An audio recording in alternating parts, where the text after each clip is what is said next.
Assalamualaikum warahmatullahi wabarakatuh. Bismillah, hamdalillah, wassalatu wassalamu ala rasulillah wa ala alihi wa sahbihi wa mawalah. La hawla wa la quwata illa billah, amma ba'd. Segala puji bagi Allah yang telah melimpahkan rahmat karunia dan nikmat kepada kita semua. Salawat dan salam atas junjungan Nabi besar Muhammad Sallallahu Alaihi Wasallam beserta keluarga dan para sahabatnya. Pada kesempatan yang berbahagia ini, saudaraku seiman, saya akan menyampaikan yang materinya saya ambil adalah Islam tegak di atas 5 sendi. Kita mengetahui rukun Islam ada 5 perkara. Perkara-perkara apakah yang tertulis di dalam Islam dan rukunnya? Nah, di sini rukun Islam yang pertama, Islam tegak di atas 5 sendi. Sendi yang pertama adalah syahadatain. Syahadatain itu 2 kalimat syahadat. Syahadat pertama adalah syahadat Allah, syahadat yang kedua syahadat Rasul.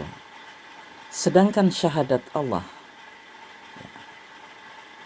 kita lihat di surat Thaha, pengumuman, dan pengumuman ini adalah sebuah harga yang tidak bisa nego. Syahadat Allah yang pertama adalah surat Thaha ayat 14 yang bunyinya A'udzubillahi minasyaitonirrajim. Innani anallah la ilaha illa ana fa'budni wa aqimis sholata li zikri. Sangat sempurna. Di sini Allah menegaskan sangat sempurna.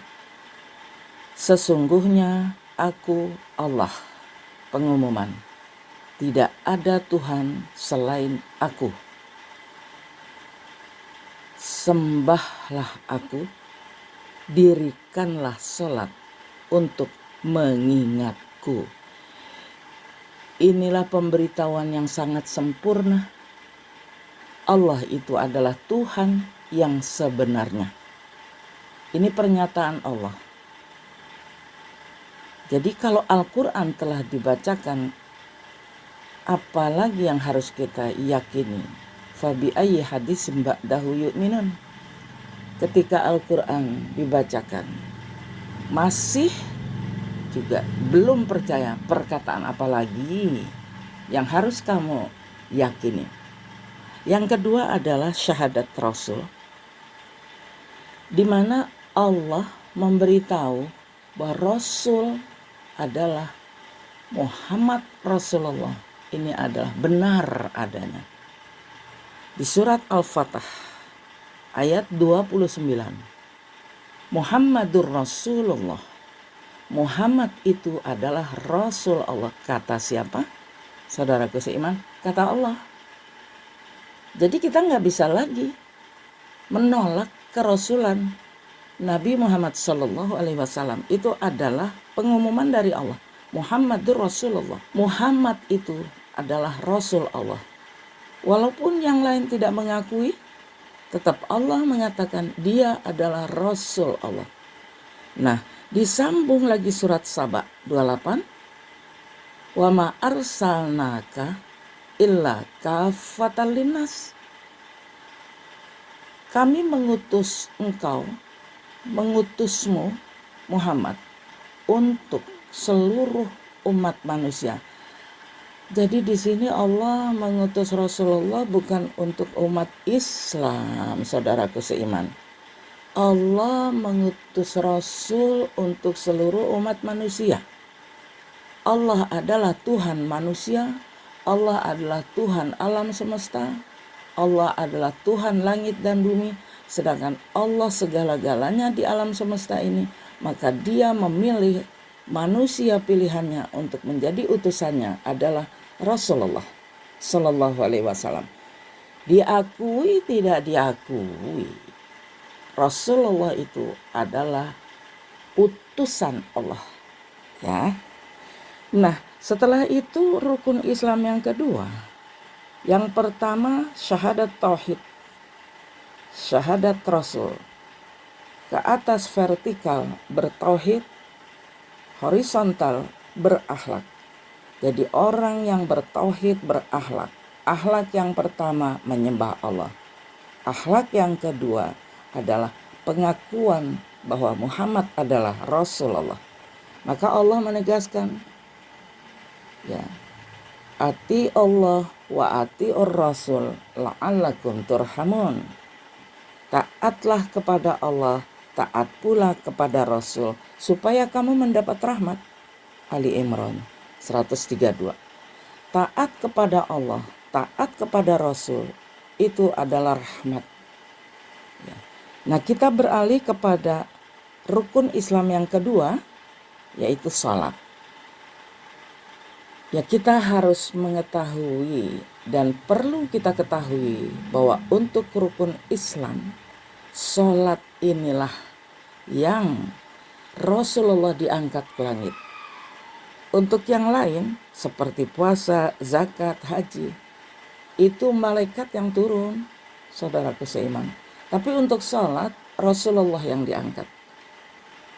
Sebagaimana dikatakan di surat Al-Isra, Subhanalladzi asra bi'abdihi lailam minal masjidil haram ilal masjidil aqsa.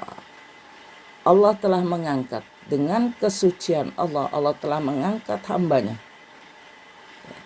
dari Masjidil Haram, diperjalankan di malam hari Masjidil Haram ke Masjidil Aqsa. Jadi sholat itu, manusia yang sholat adalah manusia yang tinggi. Karena sholat itu mi'rajnya orang-orang yang beriman. Untuk sholat Rasulullah diangkat, saudaraku seiman. Hanya sholat Rasulullah diangkat ke langit. Jadi orang-orang yang sholat adalah orang-orang yang tinggi kedudukannya. Orang yang sholat, orang yang tinggi kedudukannya. Kita lihat di surat Al-Ankabut ayat 45. A'udzubillahi minasyaitonirrajim. Utlu ma uhiya ilaika minal kitab. Wa aqimis shalah. Inna salata tanha anil fahsya'i wal munkar. Bacalah selalu Al-Quran. Membaca Al-Quran, kita setiap hari baca Quran. Baca Quran yang setiap hari 5 kali itu adalah salat. Tidak ada bacaan yang paling banyak yang kita bacakan setiap hari sampai 5 kali, itu adalah Al-Quran. Maka untuk menyempurnakan pembacaan itu kita salat 5 kali minimal yang fardu. Jadi salat itu tujuannya mencegah perbuatan keji dan mungkar. Salat adalah alat untuk mencegah. Makanya kalau alat kan diasah terus, ya saudaraku seiman. Kalau alat itu kan diasah terus. Nah, asahnya itu adalah utlu ma uhya ilaika minal kitab. Bacalah selalu Al-Quran. Dengan membaca Al-Quran kamu dapat mendirikan salat. Oke, kita lanjutkan lagi. Yang ketiga, tegaknya Islam. Tegaknya Islam di atas 5 sendi. Yang ketiga adalah puasa. Untuk puasa ini hanya 1 ayat di dalam Al-Quran. Ya ayyuhalladzina amanu kutiba alaikumussyam kama kutiba alal ladzina min qablikum la'allakum tattaqun. Salat, setelah itu puasa. Puasa itu adalah panggilan buat orang yang beriman. Kalau nggak beriman, nggak sholat, nggak apa-apa. Karena memang ini untuk panggilan orang yang beriman, saudaraku. Ini panggilan untuk orang yang beriman. Kalau dia nggak puasa, berarti dia bukan orang yang beriman. Orang yang beriman harus puasa, karena ini rukun. Boleh diganti kalau dia memang sakit. Kalau dia sakit menaun, walaupun dia muda, dia bayar fidyah. Jadi kewajiban manusia yang beriman adalah puasa di bulan Ramadan 30 hari, mengosongkan perut di siang hari. Itu adalah kewajiban. Nah, kita tinggalkan, maka Ya. Rukun yang keempat adalah zakat. Nah, zakat di sini sebetulnya zakat sama sholat satu paket. Aqimus shalah wa atuz zakat. Orang yang sholat harus zakat. Maka Allah menegaskan di dalam surat Al-Baqarah ayat 43. Wa aqimus shalah wa atuz zakah warka'u ma'ar raki'in. Yang artinya dirikan sholat, bayar zakat, ruku bersama orang-orang yang ruku. Zakat itu supaya kita hidup berkeseimbangan. Kita sholat adalah menyembah Allah. Kita zakat adalah menyelamatkan. Maka dari itu sholat diawali dengan takbir, diakhiri dengan salam. Orang-orang yang sholat harus hidupnya seimbang. Ya, di sini maka dikatakan ruku. Ruku itu adalah keseimbangan tingkah laku. Adanya di sholat, rukuklah bersama orang-orang yang sholat. Jadi kalau kita memang orang yang kaya, kalau sholat harus tunaikan zakat. Sempurnanya sholat buat orang kaya, keluarkan zakat. Sholat tanpa zakat ditolak. Zakat tanpa sholat ditolak karena dia satu paket. Nah, yang terakhir adalah haji. Haji adalah perjalanan ibadah. Haji adalah syiar-syiar Allah. Allah menegaskan di dalam surat Al-Hajj ayat 27.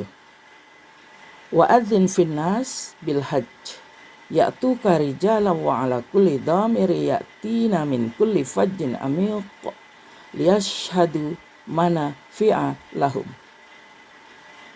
wa yadhkuru ismallah.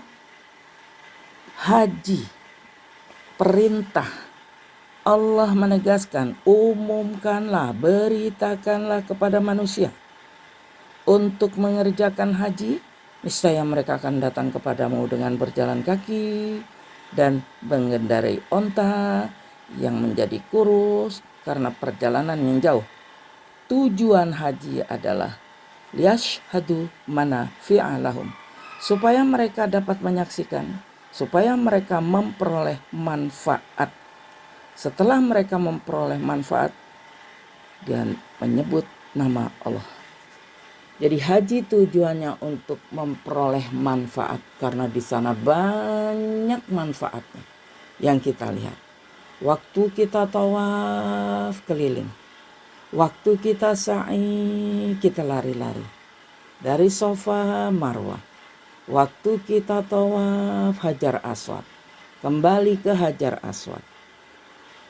Nah, saudaraku seiman, inilah Islam tegak di atas 5 sendi. Sebetulnya manusia, seluruh alam semesta ini harus Islam. Karena ini untuk orang-orang yang Islam. Islam itu berarti tunduk. Hendaklah manusia tunduk kepada Allah yang menciptakannya.